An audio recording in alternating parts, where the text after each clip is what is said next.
Yeah, I think it's hello. So it's a good idea to, if you ask any questions, I will record them so that natural students and other students can also see. I think, have you solved 4,170?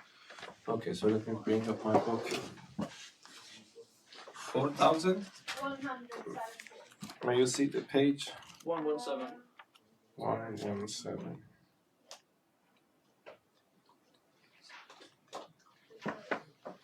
Okay, may you repeat the number then? 4117. No, I can solve it now. I haven't solved that before, I don't know. Oh, just 1 thing.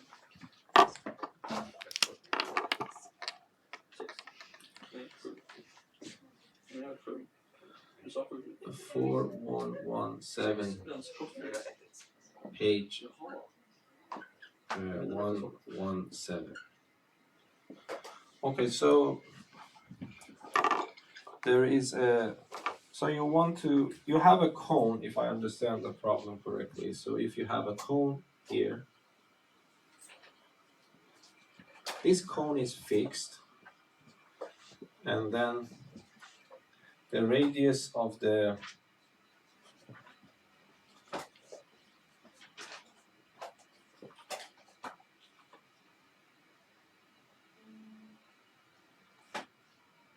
so it is the other way around, yes? Can you translate it for me? Which one is given first?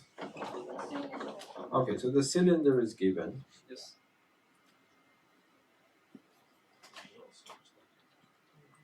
Okay, so the cylinder is given. The radius of the cylinder R is 3 centimeters.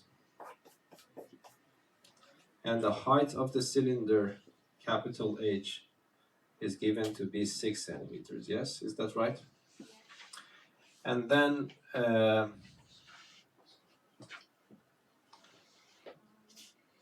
okay, so you want to put a circular cone around that.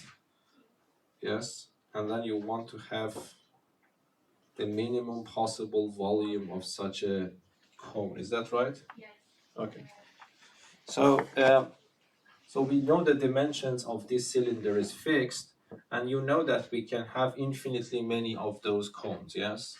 We can have the cones a little bit narrow but higher, or we can make it wider and shorter, yes? So among those cones, we want to find the one with the lowest possible volume. So it's good to take one of those cones, as this is described in the, it's denoted in the book. So let me just draw one of them.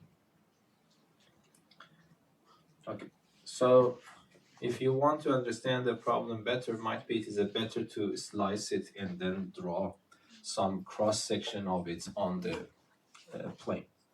Okay, so we don't know this dimension, so let me call this one little r, and let me call this height little h. So the capital H is from here to here, which is given to be 6, but let me consider this height, I don't know, to be little h.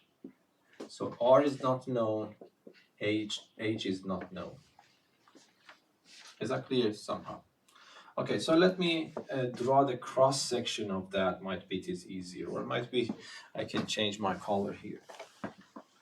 So your target function is the volume, but volume of the cone. And if you see the formula sheet, the volume of the cone is 1/3 multiplied by pi and then r squared h. So this is the formula. I want to minimize this volume, but I have two variables in it. So you cannot solve it unless you can get rid of one of the variables in the favor of the other one. And I think it's not that hard, because you see that from here to here is capital R, because this is the R here. And then you can consider these two lines are parallel. So if you want, you can imagine such a scenario. From here to here is R. From here to here is capital R. From here to here is capital H. And from here to here is little h. Okay? So then you can use this idea. Just wait. Okay, so if you, I don't know how much do you remember. You remember hopefully that this triangle and the bigger one are similar triangles. So the ratios are proportional. So I can write little r over capital R is equal to this height, which is h, over the height of this triangle. But the height of that triangle is neither little h nor capital H, it is the difference between them, yes? That's it. But of course, capital R is given, capital H is also given, so I put the numbers in.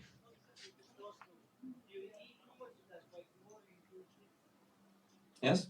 And then what I want to do, I need to eliminate one of them in favor of the other one. But Yes? capital H is 6 centimeters. Oh yeah, okay, thank you.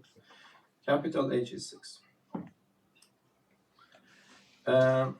So I want to eliminate one of them in favor of the other one. For example, I can write R is 3 times this, and then I have to take that expression and put it here and square it. It's not wrong, but might be the algebra becomes a little bit more involved. So let us try to eliminate h in favor of r, because at the end I want to have one variable left. So if I want to do this, so you need to solve this equation and find h in terms of r. Okay? So for example, I can do it like this. I can write 3 over r, h minus 6 over h, and then I can write 3 over r is equal to, I can divide h by h, which gives me 1, and then I have minus 6 over h. Okay, so I move this one to the left-hand side, it becomes 6 over h, and I move this to the right-hand side, it becomes this. Okay, and then I can take the common denominator here to be r minus 3. And then I do the inverse again, so it is h over 6 is equal to r over r minus 3, and then h becomes 6r over r minus 3. So it's not probably that simpler. I was thinking it might be simpler anyway. So it doesn't matter, to be honest, which one you want to calculate in terms of the other one. Okay, so I was thinking might be this is a little bit easier. Okay, anyway, so you might find r in terms of h and put it here by squaring it. For some reason, I thought it is simpler. I did the other way around. I found h in terms of r, and then I want to put it here. So this becomes v is equal to 1 over 3 pi. Instead of r, I just put r. But instead of h, I put 6r over r minus 3. Yes? And then you see that these 6 and 3 are cancelled. This r squared by r becomes r cubed. So this is 2 pi r cubed divided by r minus 3.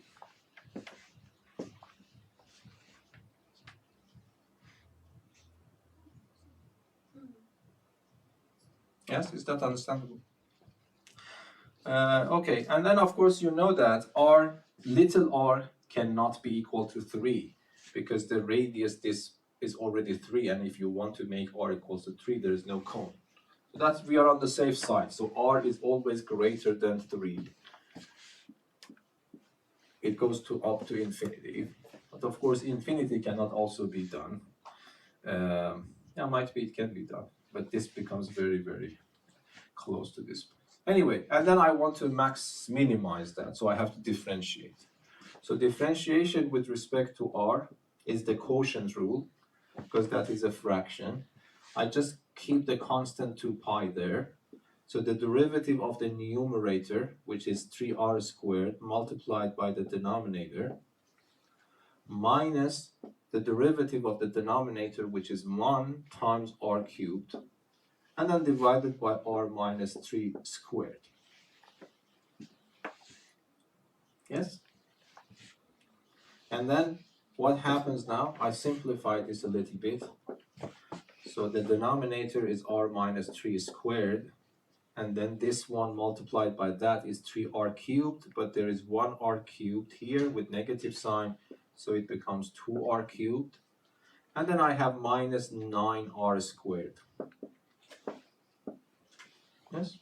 I don't understand how you went from the second row to the third row. This is the quotient rule. Okay. The derivative of the numerator multiplied by the denominator itself minus the derivative of the denominator multiplied by the numerator itself divided by the denominator squared. And what was the purpose of deriving this? I want to differentiate. Why? Because you want to minimize. If you want to minimize a function, you need to take the derivative and put it equal to 0. So that's the whole story, yes? Okay, so I put v equal to 0 now. Oh, sorry, this is my mistake, might be. I should write v prime, so I was a little bit careless. This is v prime. So v prime, put it equal to 0. This means that this fraction should be 0. But 2 pi is not 0, so this fraction is 0 if and only if its numerator is 0. But then I factor r squared. It becomes 2r minus 9 equals to 0. So either r is 0 or r is 9 over 2. But this is not acceptable because r should be greater than 3. So r should be 9 over 2. Yes? And that is, of course, a minimizer. It's not hard to see that's a minimizer because this is positive, and if r is greater than 9 over 2, this becomes positive, and if it is less than 9 over 2, it becomes negative. So before 9 over 2, it goes down, and then after that it goes up, so it is a minimum. Okay, so that's a minimum, and then what is wanted, I think it is mentioned what is the minimum volume. Yeah. So if I want to calculate the minimum volume, I need both r and h. I already know the minimizer r. I put it here to find h. So h for the minimizer becomes 6 times 9 over 2 divided by 9 over 2 minus 3. So this one and that one are simplified, so it is 27. It is 6, 3 over 2, so this becomes 18. Of course, the units are centimeters, yes? Okay, so if I haven't done my calculations wrong, the V minimum is 1/3 pi. Instead of r, I put that number squared, which is 81 over 4, multiplied by the height.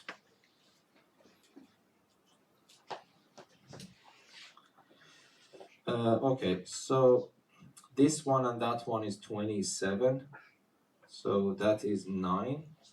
9 times 27 is how much?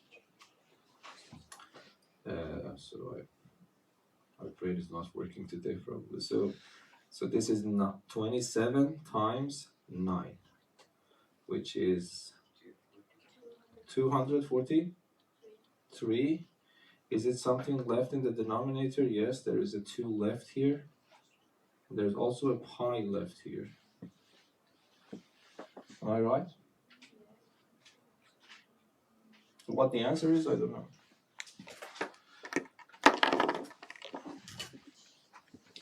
So yeah, you can calculate this, and then this becomes approximately 380 cubic centimeter. Did you check the numbers? Okay. So that's it. Yeah. So I might have missed it, but how did you verify that the r equals to 9 over 2? So how did you verify that it's a minimum point, or can we just? Yeah, of course. In these problems, if they ask about minimum, it is a minimum. Okay. Yes, because there are no other points. But So of course, this is not mathematically sound. Yeah. So you have to convince yourself. So I did the first derivative test. So the derivative here. So I got one number 9 over 2 here. The derivative is 0 here. But I checked that if I put a number smaller than 9 over 2, it becomes negative, and after that it is positive, so it goes down and up. Yeah. So if normally speaking, we would need to verify that it is a minimum point. Yeah, your point is correct. You have to convince yourself that's a minimum. Yeah, and we need to express it in the problem. Yeah, not for my exam, probably for the national exam, yes. In the national exam. Yeah. Okay. Yeah, but this is because this is obvious that we cannot have a maximum. But of course, it might be a terrace point as well. So you really have to make sure that this is indeed a minimum. Okay, so that's it. Other questions? Yes. Could you also solve the next question?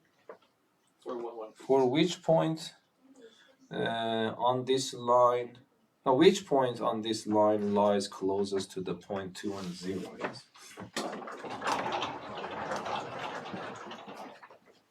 So this is question 418, the same page.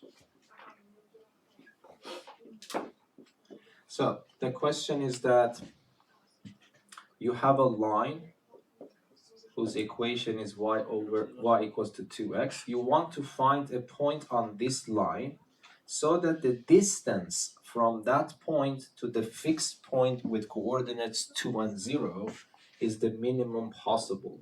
Okay? Yeah. So for example, if I want you to understand the problem, so let us try to understand it graphically. So y equals to 2x is a very simple line, yes? If I put 0, it becomes 0. If I put 1, it becomes 2, yes? So this is the line, actually. If I want to have a sketch of that line, this is y equals to 2x. And where this point is 1, 2 here. So let me give it a name, A.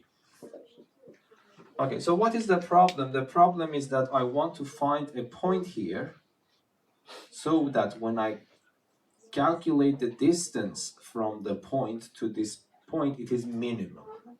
Of course, it is clear this is not the good choice because if I go closer, I can make it shorter. You can solve this problem two different ways, either using derivative or completely geometrical. Yes, where do you think that point should lie? At 90 degrees. Yeah, so it is. So if you want, you can solve it geometrically without even using the notion of derivative at all. So you know that the shortest distance happens if this is 90 degrees, yes? Yes. So let us solve it in two different ways. So method 1, without derivative, using derivative. Okay, so if you want to solve it in that way, how do you solve the problem?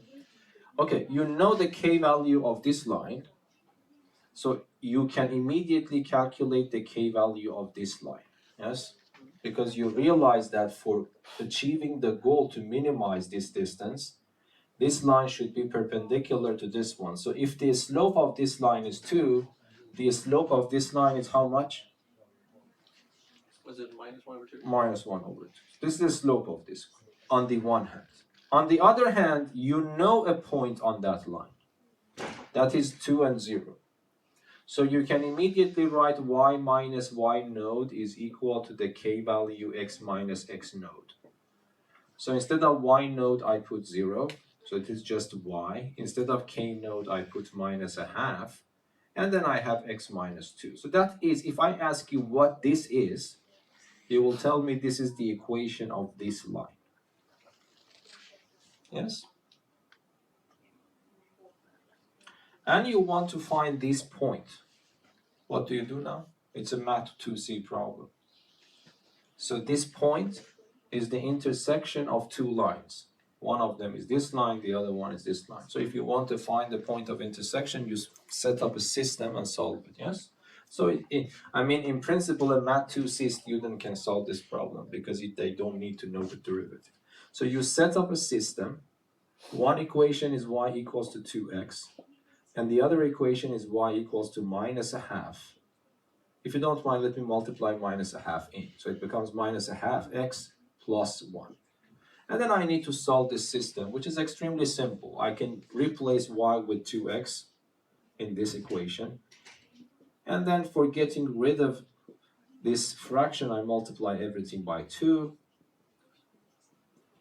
And then x becomes 2 over 5.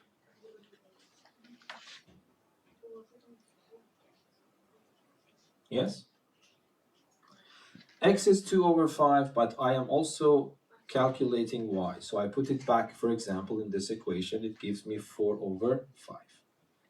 So the point that I am looking for, which was my question mark, is equal to the point whose coordinates are 2/5 and 4/5. Yes?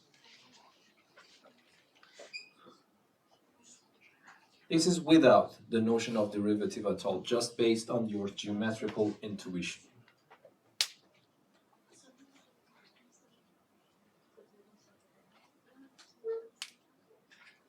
But if you want to use method of if you want to use derivative to solve the problem, you need a function to maximize it. And the function is here the distance function.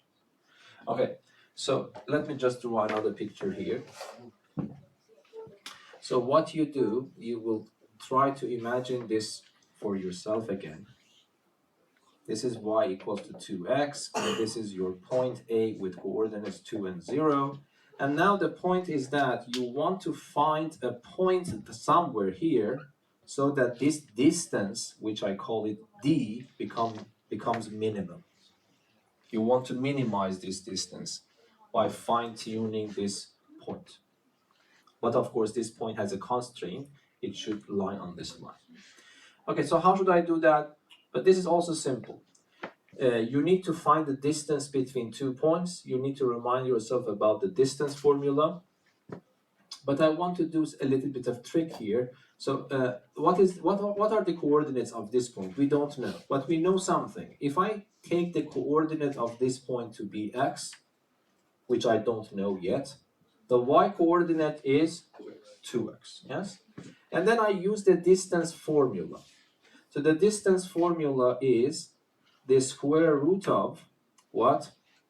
The difference between x coordinates squared, which is x minus 2 squared, and the difference between y coordinates squared, which is 4x squared. Yes?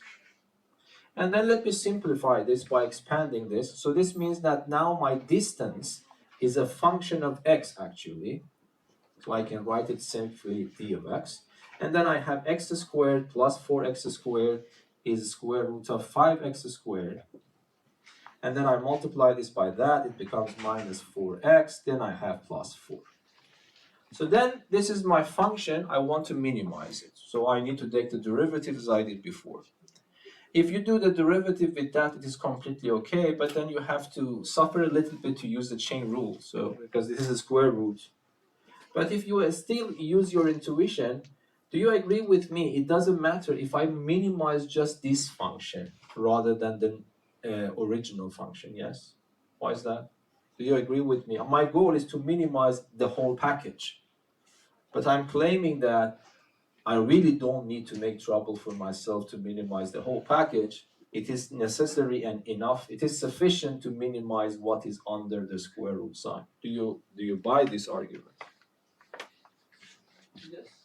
Yes? Is it natural? Because my goal is to minimize the square root of that. If I succeed to minimize just this one, it is clear that I'm also minimizing the whole package. Is that right? So if I ask you to minimize this, what do you choose for x? Do you choose the lower value for x or a higher value for x? Yes? What do you do here? If I ask you to minimize this, yeah, so I mean that, of course, the minimums are not the same, but the minimizer for this function and this function are the same. Yes? So, okay, so if you don't like it, let me just take the derivative. Okay, so the derivative is what? The derivative of a square root of u is what? 2 square root of u. And then multiplied by the derivative of u itself, which is 10x minus 4. Yes?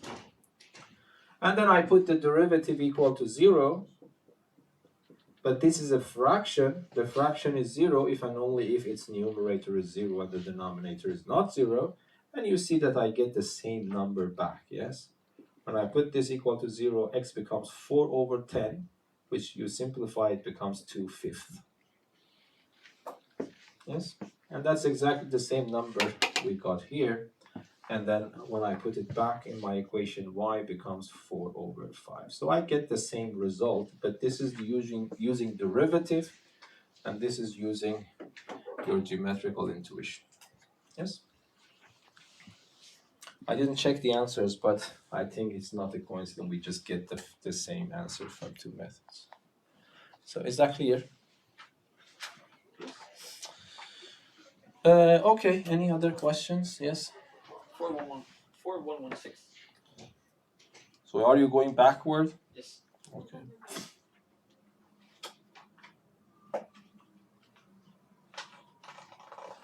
Just let me know, are you going to ask all of them or not? I should be prepared, yes. Yes. Okay, good. So in that case, I can come back in order, yes? Yes. If you have time. Yes.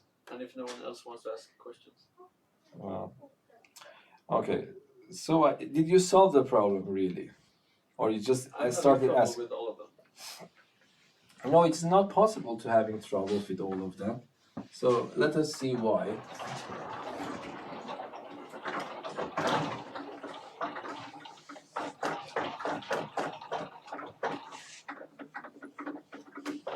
Okay, so what we do, the terms of 4116 on the same page, yes?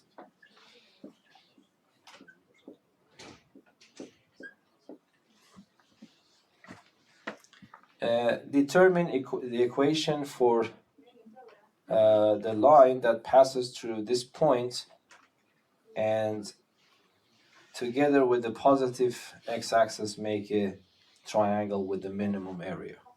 Yeah? So here is it given that A is positive? Yes.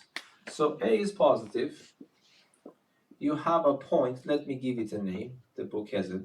So I just write it as A with coordinates 2A and A. So then you need to draw a line that passes through this one and makes a triangle with the positive parts of the coordinate axes, yes? So if A is a positive number, so for example, let us consider this is A, this is 2A, and then this is again A. So the point with coordinates 2A and A is this point here. Yes? And of course, I can have infinitely many lines passing through them. But if I draw the line like this, even though it intersects the x-axis in a positive one part, but it will intersect the y in a negative one, yes? If I understood the Swedish correctly, both of them should be on positive, yes?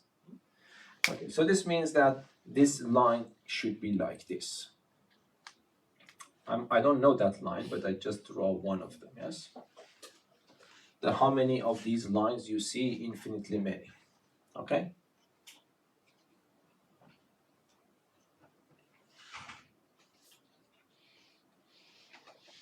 Yes? And if I start rotating this blue line, I will change these triangles. When I change the triangles, the areas also changed. I want to fine-tune this. I'm supposed to fine-tune what? Not smallest. Okay, I want to find the smallest possible area for such triangles. Okay, and here A is a fixed number, so it's not an unknown. We are not supposed to find A. A is something given, but we want to find this area. Okay, whenever you want to minimize or maximize, you need a target function.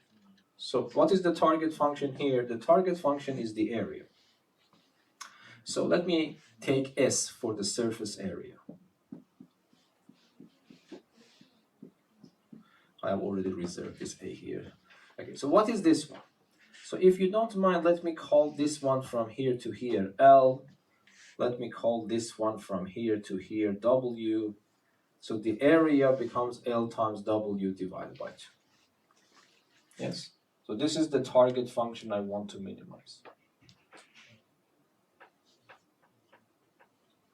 Okay, but now you see that how many unknowns I see there? L and W too, because by rotating this line, I am changing L and W together, okay? But this is not good. I want to have one variable so that I can differentiate with respect to that. So what is your suggestion here? I need to find something for this L and W and connect them together. I want to find the relation between L and W. So how can I find the relation between L and W?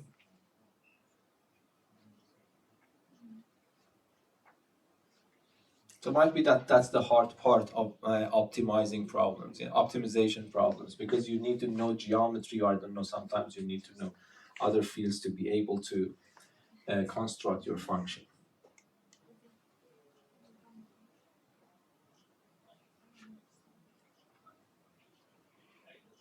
Do you have any idea how to connect W and L?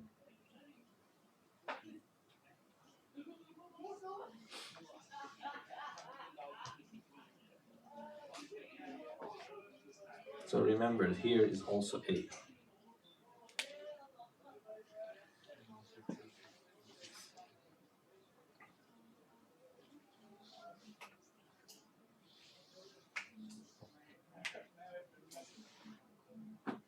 You can do it using, I think, I can consider two methods. One method is just using geometry. Okay, it's not that hard to see that. Do you agree that this triangle that you see here is similar to the triangle that you see here? So it means that the corresponding sides should be proportional. Okay, so if I understand that, probably I can solve the problem. Remember, A is a given fixed number. Even though I don't know it, you don't consider it as an unknown. It's a parameter given in the problem. Okay, so how can I write the similarity between these two? So I can say that this length to this length is equal to this length to that length, yes? If they are similar. Okay, but what is this length? I call this L myself, and I know from here to here is 2A. So what is left for this one? L minus 2A. L minus 2A. And then if I go here, from here to here, I called it myself W, but then from here to here is A, so what is left for me? W minus A. W minus A. Okay, so this length to this length, which is L minus 2A, over what? Over this length, but this length is exactly 2A, is equal to, I chose the bigger one, so here I also have to choose the bigger one. From here to here is A, yes? Divided by what? This one, which is W minus A. And this is my connection I was looking for. I want to find the connection between L and W so that when I replace it back there, I can solve the problem, okay? So let us just do that. I don't know which one we want to eliminate. It doesn't matter that much. So if you don't mind, let me calculate L in terms of W. So I divide L by 2A. I divide 2A by 2A, which is minus 1. Then I will have A over W minus A. I can move 1 to the other side. It becomes this. And if you don't mind, let me take the common denominator here, which is W minus A, and let me just do something in my head. So I multiply this by 1, it becomes W minus A. I add it here, it becomes just W. Yes? So I just take this one here and then add it here. But L over 2A, I am looking for A. So I multiply everything by 2A. So L becomes 2AW divided by W minus A.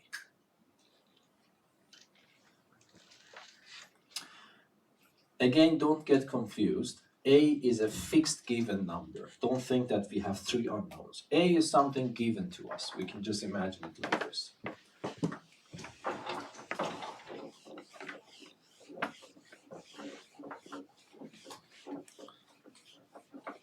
So for example, if I want to test your understanding, do you think the minimum of this area is a number or not? Is it? Is it just a number like 5, 7 or whatever? Yes. Yes or no? In principle, the answer should be no, yes? Because A is not given to me, okay? So in principle, I can start playing around with this A, making it larger or smaller. It might affect the minimum area as well. So the minimum area from my perspective should somehow depend on value A, yes? But let us see.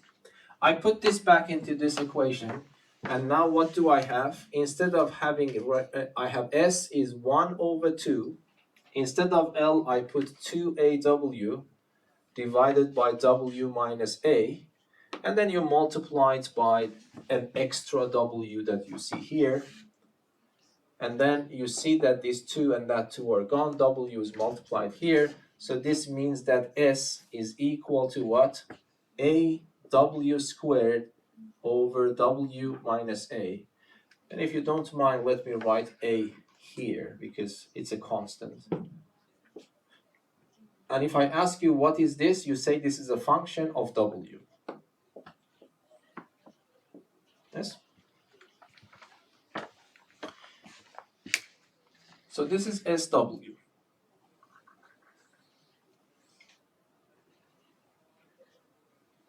Okay, actually good that you asked these questions. I didn't know that the level of difficulty of the questions are like this, so I will increase the level of the difficulty of the exam now. No, because I thought that this is a hard problem, but this is a level 3 problem in your book. It is really hard. And the okay, I don't care about that. This is in the book, so it's a standard, yes? Okay, so we can increase the level of. So this is the punishment. If you ask questions, then the level of the questions Yes, go you should higher. never Because I ask didn't questions. know about the questions before, yes? Asking questions is bad. The learning is really bad. Yeah. So it is a two-edged sword, so you don't know what to do. Yeah, that's life. So SW is this one. And then let us try to calculate this. S prime of W is the quotient rule, yes? So what happens, A is a constant, I don't bother about it.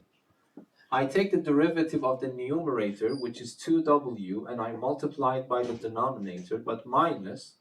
The derivative of the denominator is 1, I multiply it there, and then W minus A squared. And if I simplify my derivative a little bit, this is 2W squared minus W squared is W squared, and then you multiply it here, it's minus 2AW. And then I have W minus A squared. Yes? And then I put this prime of W equal to 0, because I want to find my minimizer. But this fraction is 0 if and only if its numerator is 0. And then I factor W out. And then either W is 0 or W is 2A. But can W be 0? No. So the interval W actually cannot be 0. So the minimum value of W is A. And A cannot happen because if this is A, it means that this line is horizontal. And if this line is horizontal, there are no intersection. I want to have my triangle. So W cannot be 0. W should be greater than A. So, and you need to convince yourself that's a minimizer, but that's also easy to understand because that's a parabola, and this number is positive, so that's a minimizer, okay? So top W equals to 2A is your minimizer. And then what is wanted? S minimum is wanted. So S minimum is S of the minimizer, which is 2A. And then you go back here and put it there. So this becomes A. And then you have W squared, which is 4A squared, and then you have 2A minus A. Yes? And then this 2A minus A is A, but A and A are cancelled, so my prediction was correct. You see, the minimum depends on A. And this is something, if you could predict, it means that your understanding is deep in this problem. Because even though I told you that consider A is a constant, but of course it is clear that if I start tampering with this A, I will change the location of this point. When I change the location of this point, I am actually affecting all these triangles, yes? So it is clear that if this point is here, the minimum surface is probably different if this point is a little bit higher or lower, yes? So is that the correct answer? I think it is. Yeah, please check. That is on you, okay?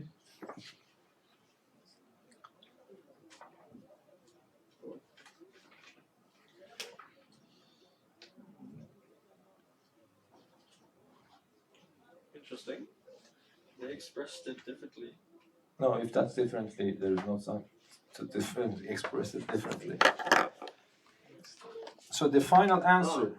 Determine the equation for the line that makes the area's triangle look small. Okay. So so you told me find the minimum area. Yeah. Okay. But this is the minimum area. Yes. But now we want to find the equation of the line.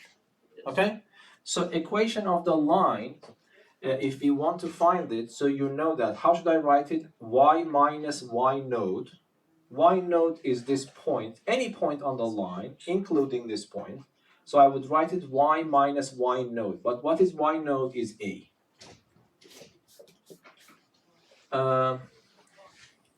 So you actually, if I knew that we are supposed to find the equation on the line, I've changed my method. Yeah. Yeah, because it is possible to do it again. It's still a good question though. The one you did. Yeah, that's the minimum area. For the minimum area, this method was better geometrically. But because you want to find that line, what do you need? So let me, okay, now it is also possible. It's very simple, by the way. So what is L? Because I want to find this point. What is this point? This point is L and 0. Yes? Or if you want, I can use this point. What is this point? This point is 0 and W. But I know what is my W. My W is 2A. So this point is 0 and 2A. Yes? This point is 2A and A. Yes? Or if you want, you can use L. What is L, by the way? No, L is more complicated. So let us stick with these 2 points. So W for the minimizer is 2A. So this point has coordinates 0 and 2A. And this point is already given. I have given you 2 points of this line, and I'm asking you to find the equation of the line. So how do you do that? You remember you need to find the K value. So the K value is the delta Y delta X, which in this case is, for example, this one minus that one, divided by this one minus that one. This is my K value. But if I simplify that, it becomes A minus 2A, so it's minus 1 over 2. Yes? And then you need to write the equation. So you write Y minus, it doesn't matter which one you use. Let us use this one which has 1 0 in it. So Y minus Y node is equal to the K value, and then X minus X node. So that's your equation. So I don't know, what's the answer in the book?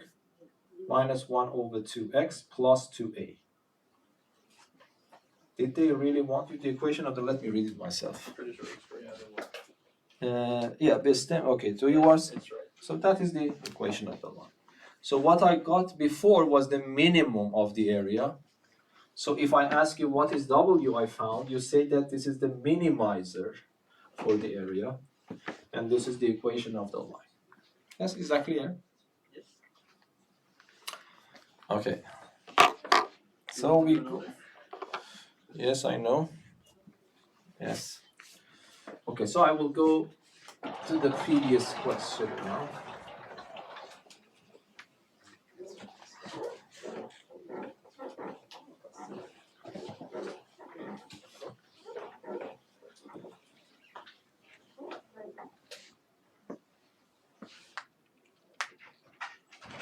Might be big if I I was a little bit confused. I started finding the minimum area, but might be if you wanted to find an equation for the line, you could start with the equation of this line, but that is a little bit harder. Then you need to k value, just put it k and try to solve it with k until the very end. But I don't know. This is one way to do it. Okay, so the next problem is the minimum or and maximum points of this curve make a triangle. Yes, these are the corners of a triangle. We are supposed to determine the area. But this is not minimizing or maximizing of the area, but you need to find the maximum and minimum point of a given function. The problem is problem 4115, page 117. So the function is given. Can you read it for me, please? Y equals to x to the power of 4 minus 6x squared yes plus 6. plus 6. Okay.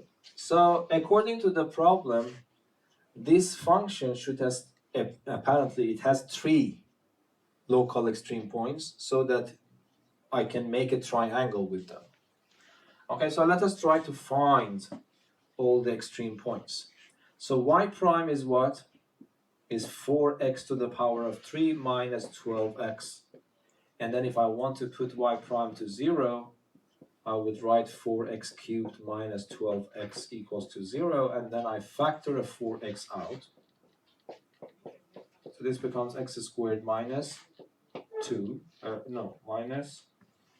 minus 3 equals to 0, and as predicted, I have 3 answers. Yes, what are they? One of them is 0. Either this one is 0 or that one is 0, but this one 0 gives me 2 answers, plus or minus, yes? Square root of 3 minus the square root of 3.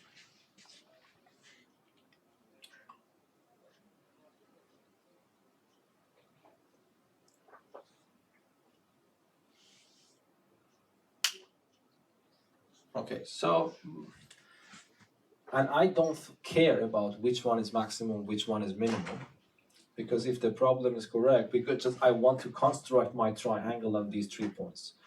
None of them can be a terrace point, because if one of them is a terrace point, then I have only 2 local extreme points. Then I cannot build up a triangle on top of them, yes?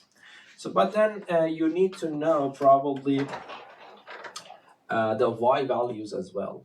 So if I take x to 0, so the first one, if x is equal to 0, what is the y value? The y value is 6. And then, because these are even powers, it doesn't matter if I put square root of 3 or negative square root of 3. So both of them will give rise to the same answer, and that's good, by the way, because otherwise might be it is hard to calculate the area of the triangle. So if I put that number there, if I raise this number to power 4, it means that I raise it to power 2 and again to power 2. So it becomes 9, yes? And then when I raise it to power 2, it becomes 3. I multiply it here, it becomes minus 18, and then I have plus 6. So y becomes negative 3, yes? Okay, now you even don't bother about your curve because we don't care. What we care is these points. So you need to draw something to x is 0, y is equal to 6. So it is somewhere here. This is one of those points. And the other points are at minus square root of 3 and minus 3. So let us say this is minus square root of 3 and this is minus 3. This is another point. And then you have another one which is the square root of 3 and minus the square root of 3. So these are my 3 points. And I want to find the area of this triangle. So what is the area? Yes, this is easily. Actually, it's engineered in a way that you can do it easily. Yes. So if I want to calculate the area of this, by the way, it's an isosceles triangle because of symmetry. Okay, I need to find so the area is 1/2. What is the height? 9. 9. And what is the width?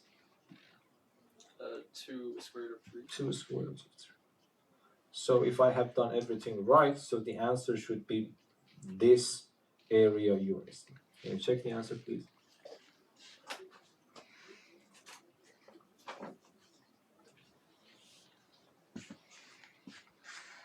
Yes. Okay, good.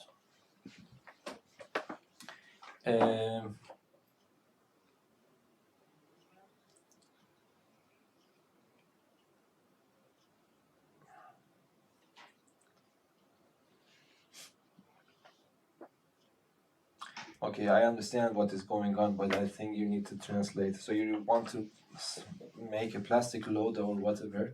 Plastic box without Yes. the top. Okay, without the It top. should have the shape. Just let me clean so that I can write the information here. So this is problem what?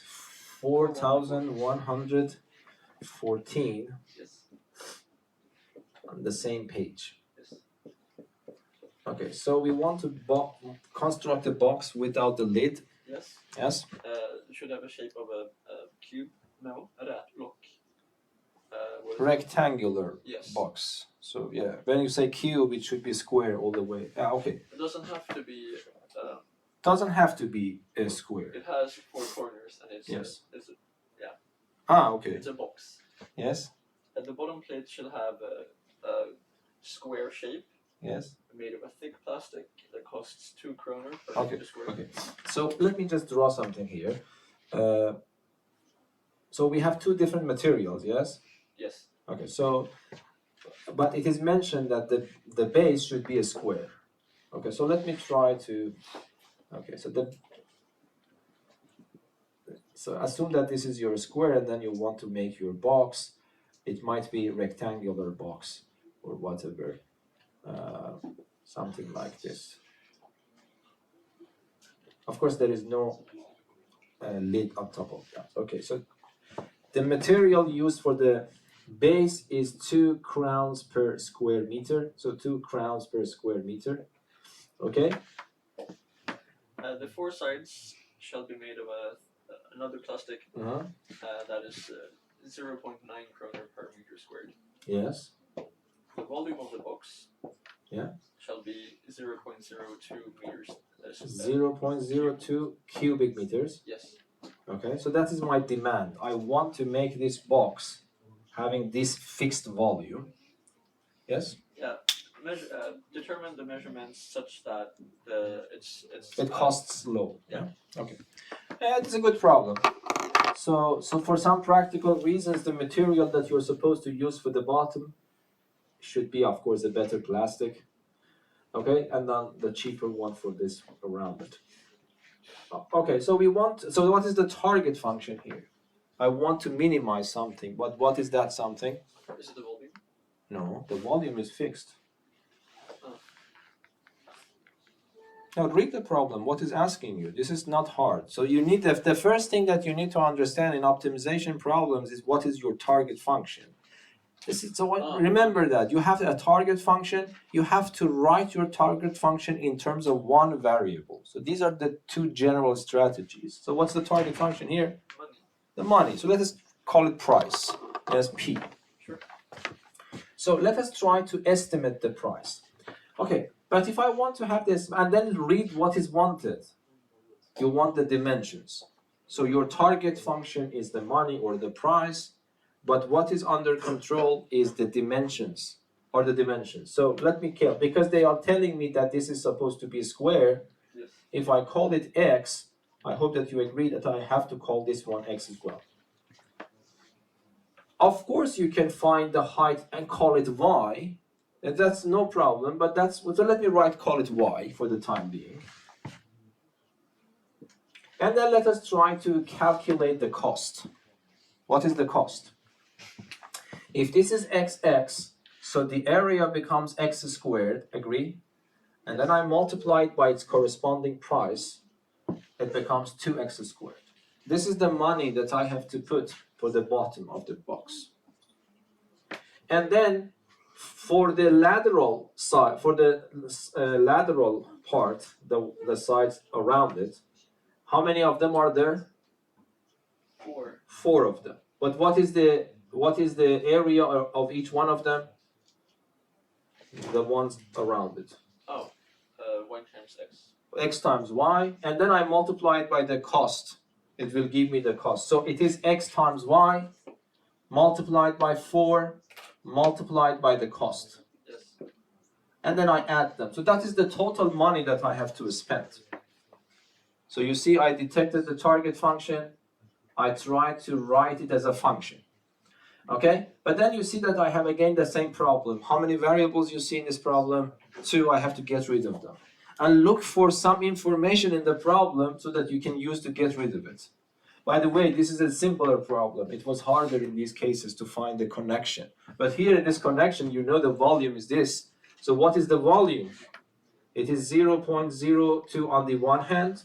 On the other hand, it is x times y. Yes. So this becomes x squared y. And then this is your connection. Which one you prefer to get rid of? You can get rid of x if you want to. You can get rid of y, but algebraically getting rid of y is easier. Because if I insist to get rid of x, I have to take a square root, and I'm making life harder for myself for no reason, yes? So this becomes y equals to 0.02 divided by x squared. And I plug it back in that equation. Then I'm on the safe side. This price is now only a function of only x. So p of x is equal to 2x squared, and then I have 4 times 0.9 is 3,6, and then x is just x, but instead of y, I put this number over x squared, so 0,02 over x squared, and this is really my function in terms of x. Yes? And let us do some simplification again. So p of x is equal to 2x squared. If I multiply this by that, it becomes 7, 2. But 1, 2, 3. So 1, 2, 3. And then I have 1x in the denominator left. Am I right? 2 times 3.6 is, yes, and I have 3 decimal points, so I go backward. No, I think 1 0 less, yes?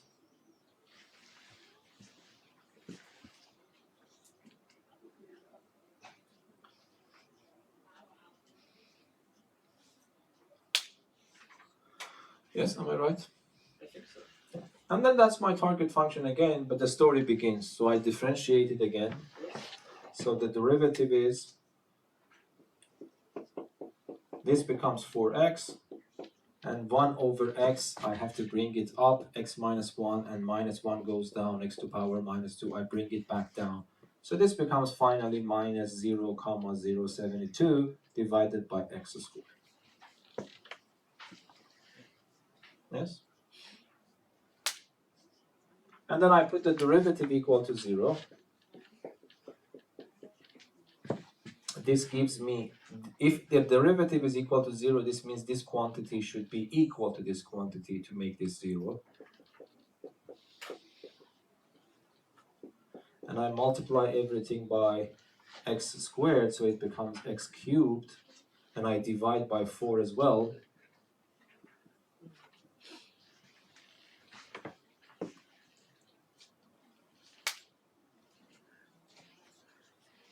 I don't know if I have done it right or wrong, but this cubic root, x becomes the cubic root of that number. So we have to put this number in the calculator. And then when I found y, I put it back in this equation. So y becomes 0,02 divided by this number squared. So this is the third root of 0,018 to power 2. So both of them are in terms of meters. So this is meter and that's also meter. So it's good if you can calculate one of them at least with the calculator and check it with the answer. If not, we have to see what we have done wrong.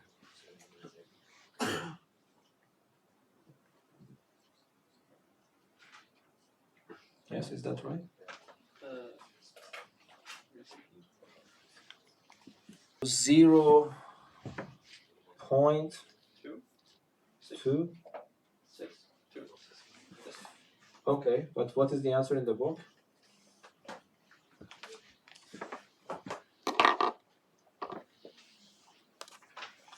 (4,114). Yes, it's correct. Is it?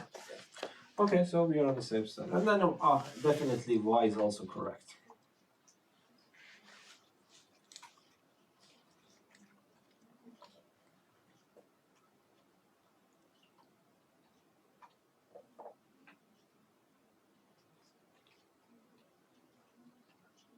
Yes. Yes? Okay, so it's finished now. Yeah. Any other questions? I have more if no one else wants to ask. So you want to make an online solution manual, yes? I want to, yes. Yes, good. What's that? Any other questions from others? I think Gustav chooses good questions. Yes. Thank you. Yes, ask.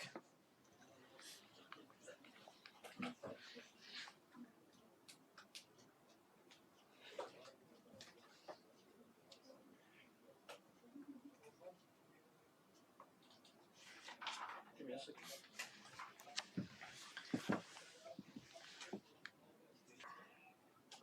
second. So 4113. Yes.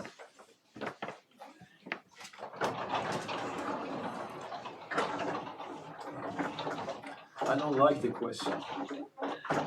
Yeah, this was a little bit exciting for myself, you know? Really? But this is probably a boring question, especially if I see the numbers there. So determine the biggest and the largest and the lowest value of the function f of x. So this is question 4113, the same page. It's a golden page actually. Yes. So the function f of x is equal to sine x cosine x. And the interval is from 0 to 3.2. Okay, so this is a technique, I don't know, have you seen the videos or not, but it's a matrice problem. So if you want to maximize or minimize a given function which is continuous, this function is continuous because sine and cosine are continuous functions, and if you multiply them, it becomes a continuous function again. And then an interval is given to you. So what was the method? You need to find the points at which the derivative is 0, collect them, calculate the value of the function at those points. You also have to calculate the value of the function at these given points and compare them. The largest value that you collect is the maximum, and the lowest value you collect is the minimum. Yes?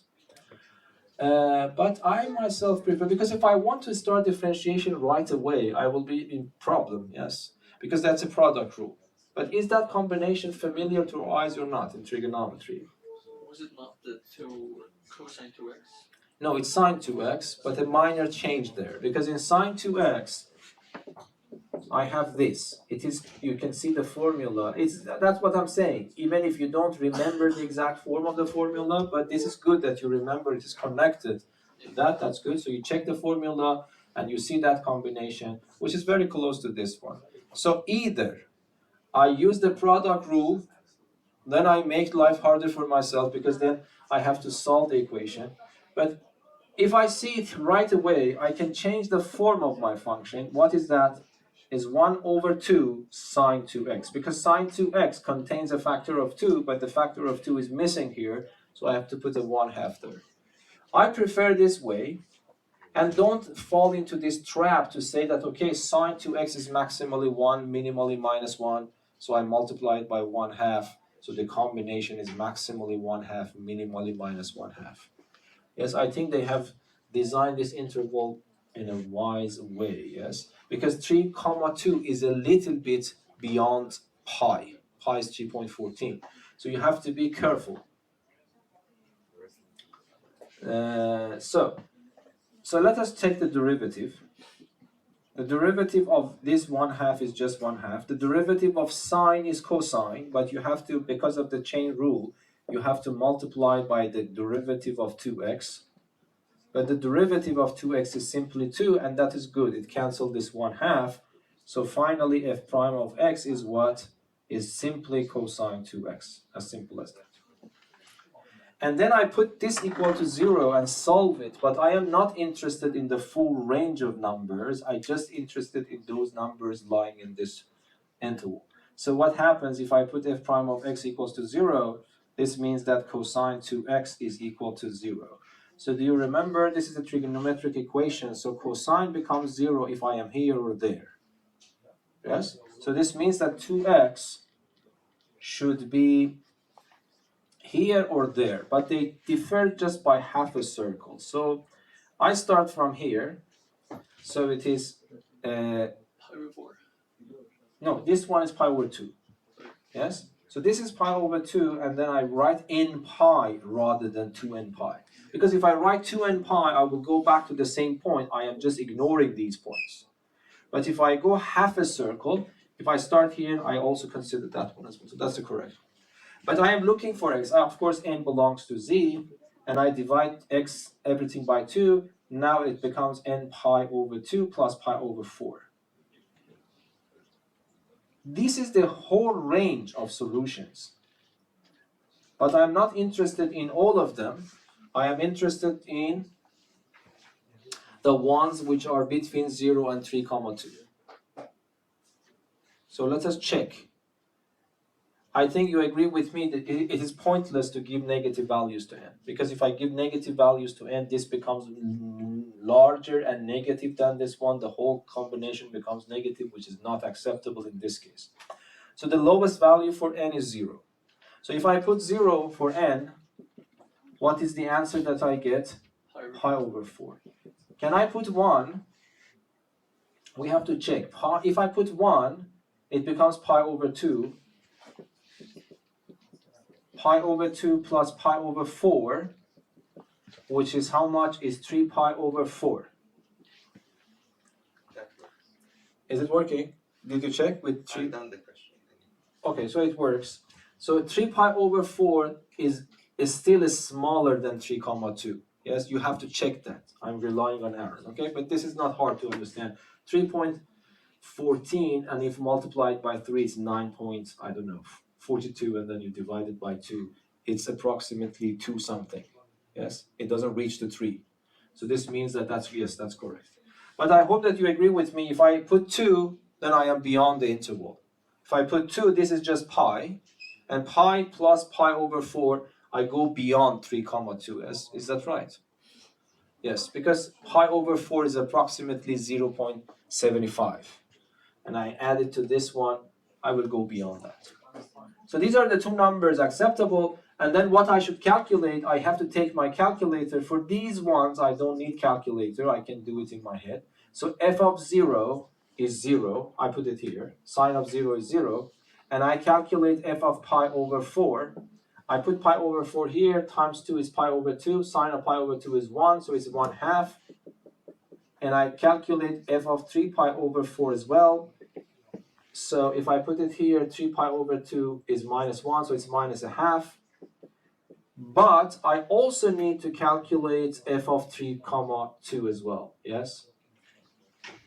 But this I don't know. You have to calculate using calculator. And you do that. But you need to, by the way, remember you have to switch to radian mode, even if it's not even the problem. Because I am using the derivative. The derivatives, the way that I am doing them are only valid in the radian mode. So f of 3, 2 is, did you calculate that? 0.05.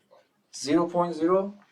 0.058. Yeah, let it make it 6, approximately. So what is the lowest value that appears is -1/2, and what is the highest value? Is probably 1/2. Yes. Oh no. Yes, 1/2. Is that right? So that's the minimum and that's the maximum, which was coincidentally the same numbers. If you just say It's maximally 1, so I divide by 2, it's minimally minus 1. It's a bad question, yes.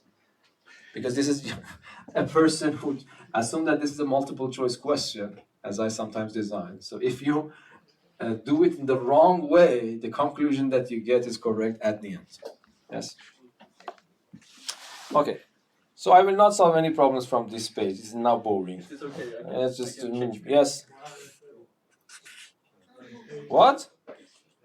Question 4,130. 130. 4,000. On page 130.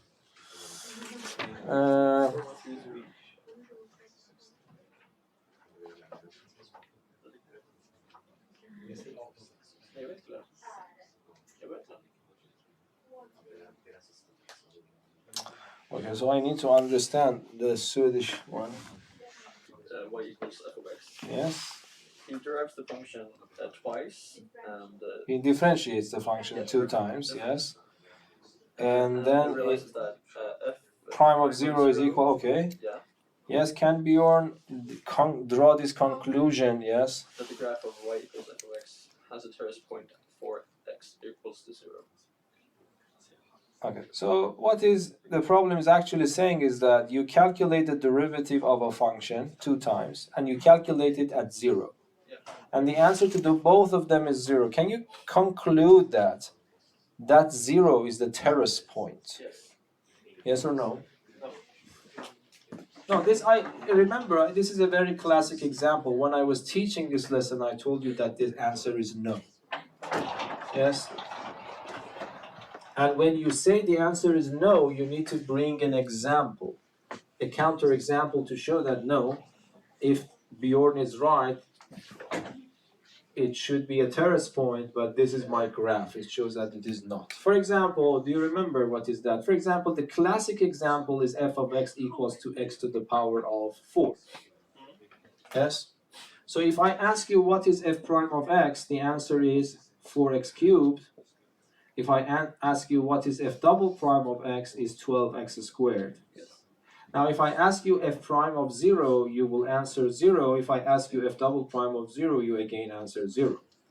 So the function that I introduced satisfies the conditions given in the problem. So I'm respecting what is in the problem.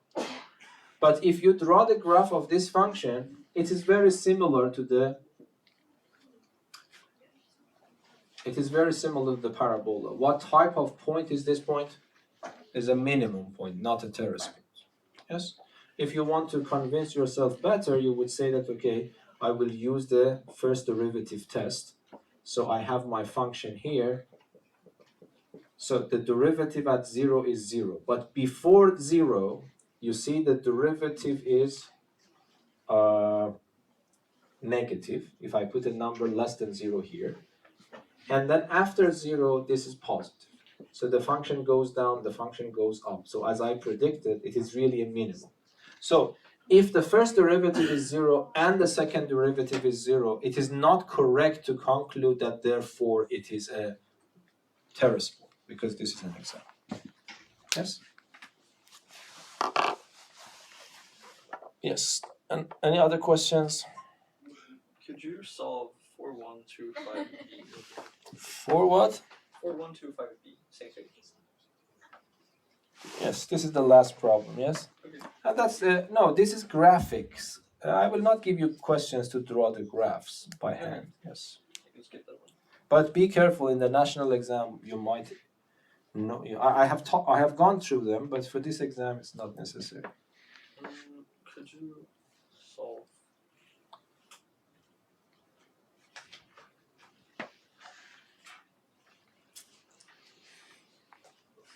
Could you solve 4142 4142, page 124?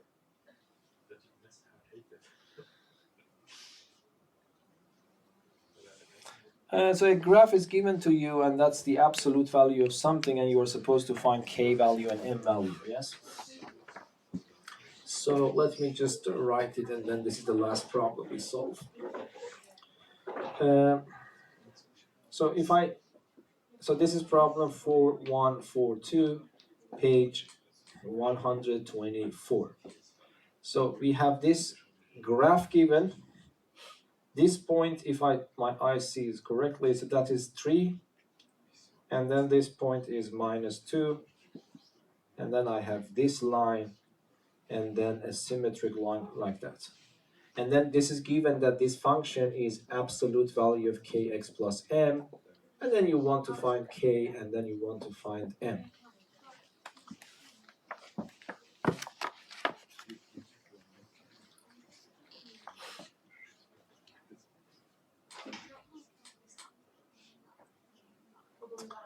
Okay, one way of doing that is because you know that if I go to the right hand side where this function is positive, I don't need absolute values, yes?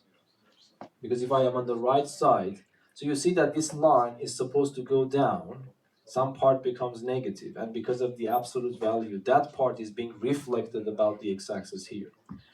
So if you stick to the right hand side, you can really get rid of absolute value. But let us see if I don't want to do that. I know that this point is what? The coordinates of that point is 0 and 3, and the coordinates of that point is -2, so sorry, 0, -2 and 0, yes? So these 2 points should satisfy this equation. I think it's enough to give me k and m, isn't it? Let us check. So if I put 0 for x, the y value is 3. Yes? Yes. But the problem is, now I understand what the problem is, because I have 2 values for m. Okay, but let us go here. Instead of x, I put -2. And the answer is supposed to be 0. Yes? But what is the absolute value of a number is 0? There is only one option for the one inside. If the absolute value of this number is supposed to be 0, it means that -2k plus m is also 0. So this means that m is 2k. Yes?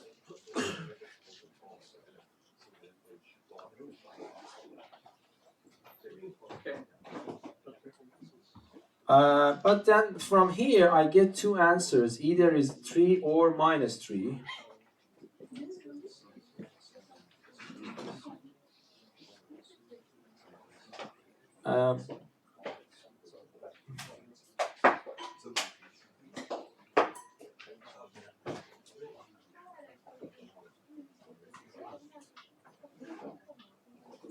But -3 is not acceptable, yes, because the y-intercept is positive. What do you mean? Okay. Because m is the m value, yes? So you see that the m value is positive. So this is the answer, yes? And then you put it there, k becomes 3/2. Of course, what I told you is because I know that this is going to be this. Because as I told you, you see that if I am on this side, I don't need absolute value because this function is positive. Can you check the answers? I believe you're correct. But let me see if, of course, -3 is also acceptable or not. -3 is also acceptable. No, it says both are acceptable. Yeah, both of them are acceptable, I am right. Because this is absolute value. Yes, why should I fight with myself? Yes. So k is also -3/2. Because if there is a minus sign coming in, absolute value of -x is equal to absolute value of x. So if I choose the negative value for m, automatically I have to choose the negative value for k, but I factor an overall minus sign out and they are the same. So both of them are acceptable. Okay, good luck. If there are some extra questions Natura students will ask, I will also record and upload it. Okay, so it's a good idea that you can see that.